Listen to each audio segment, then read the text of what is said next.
Tout d'abord, je vous invite à observer une minute de silence en mémoire des victimes dans les attaques terroristes survenues il y a quelques jours au Mali et des victimes des catastrophes naturelles qui ont frappé récemment le Maroc et la Libye.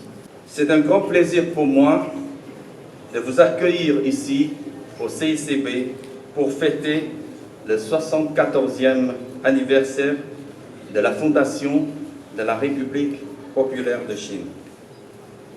Je vous remercie d'avoir répondu nombreux à notre invitation ce soir et je tiens à adresser mes remerciements particuliers aux élèves maliens et chinois qui, avec leur émotion, ont chanté tout à l'heure les hymnes nationaux des deux pays. À l'orchestre de l'instrument national du Mali et qui va animer notre fête ce soir, aux journalistes ici présents, au personnel du CICB qui nous ont fourni le service de qualité. Mes remerciements vont surtout à son Excellence M. Abdoulaye Diop, représentant du gouvernement malien et ministre des Affaires étrangères et de la coopération internationale du Mali, aux autres personnalités ici présentes, malgré leur agenda bien chargé, et leur présence démontre la haute qualité des relations sino-maliennes. Avant de continuer mon allocution, permettez-moi de dire quelques mots en chinois à nos compatriotes. 亲爱的同胞们，值此中华人民共和国成立74周年之际，我谨代表中国驻马里大使馆向你们致以节日问候，让我们共同祝愿我们伟大的祖国繁荣昌盛，人民幸福安康。Mesdames, Messieurs, chers amis, l'année 2023 marque le 74e anniversaire de la fondation de la République populaire de Chine et 45e anniversaire de la réforme et de l'ouverture de la Chine. Le peuple chinois travaille d'arrache-pied sous la direction du Parti communiste chinois pour réaliser son rêve millénaire du grand renouveau de la nation chinoise. Après avoir réussi la construction d'une société de moyenne aisance à tous égards et a historiquement éradiqué la pauvreté absolue, la Chine a maintenu un développement bien stable avec un taux de croissance de PIB à 5,5% dans la première moitié de l'année 2023. La stabilité et le développement de la Chine contribuent énormément au rétablissement de l'économie mondiale après la Covid-19.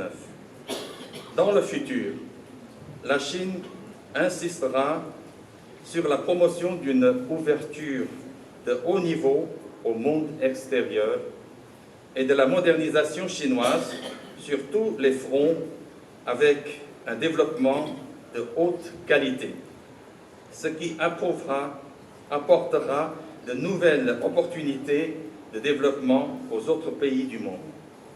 Mesdames, Messieurs, chers amis, depuis l'établissement des relations diplomatiques entre la Chine et le Mali, quels que soient les aléas de la situation internationale, les deux pays ont réalisé un développement sain et durable des relations bilatérales dans de nombreux domaines.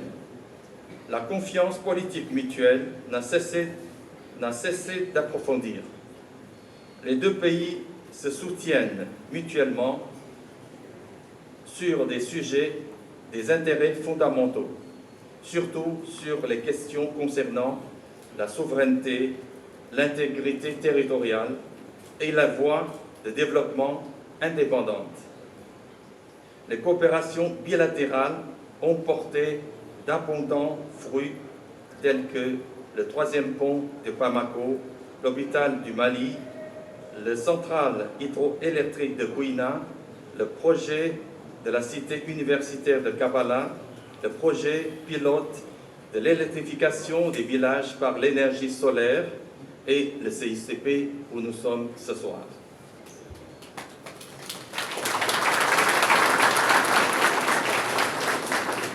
La Chine accompagnera toujours le Mali sur la voie du développement. Mesdames et messieurs, chers amis, cette année 60e est le 55e anniversaire de l'envoi des missions médicales chinoises, respectivement à l'étranger et au Mali. Au cours des 60 années, les missions médicales chinoises ont réussi à perpétuer l'humanitarisme pour servir de tout cœur les peuples des pays bénéficiaires, démontrant leurs compétences professionnelles et leur intégrité morale. Elles ont contribué au développement médical et à l'amélioration au niveau sanitaire du peuple local. Depuis l'année 1968, 28 équipes ont été envoyées au Mali avec environ 900 médecins chinois. Ils courent contre le temps, main dans la main avec leurs confrères maliens pour sauver la vie.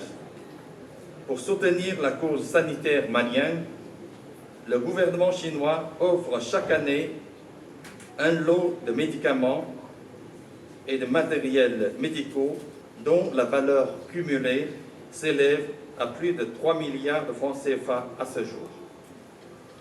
Mesdames, Messieurs, chers amis, cette année marque aussi le 10e anniversaire de la visite historique du président chinois Xi Jinping en Afrique, durant laquelle il a avancé le principe de sincérité, de résultats effectifs, d'amitié et de bonne foi pour les relations sino-africaines.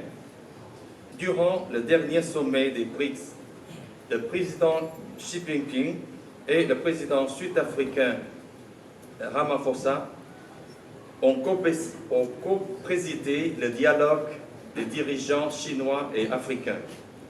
À cette occasion, le président Xi Jinping a avancé 3 propositions pour renforcer la coopération sino-africaine, notamment l'initiative pour le soutien à l'industrialisation de l'Afrique, le programme d'assistance à la modernisation de l'agriculture de l'Afrique et le plan de coopération sino-africaine pour le développement des talents. En octobre prochain, le 3e forum de la ceinture et la route aura lieu en Chine. Et en 2024, nous organiserons en Chine la prochaine conférence des FORCAC. Elles offriront de nouvelles occasions pour la Chine et l'Afrique de se réunir et d'envisager le développement futur afin de faire rayonner davantage leur amitié traditionnelle et d'approfondir leur solidarité, de favoriser un développement vigoureux de leur coopération. Mesdames, Messieurs, chers amis, aujourd'hui, la Chine, le Mali et d'autres pays africains se trouvent tous à une étape cruciale de renouveau national. La réussite de la modernisation chinoise montre que la modernisation n'est pas un privilège exclusif de certains pays, mais un droit inaliénable de tous les pays, surtout des pays en voie de développement. L'engagement commun de la Chine et de l'Afrique à promouvoir la modernisation sur leurs propres fondements politiques, sociaux et culturels apportera certainement des énergies positives pour la construction de la communauté d'avenir partagé pour l'humanité. vive la République populaire de Chine, vive la République du Mali, vive l'amitié sino-malienne. Je vous remercie.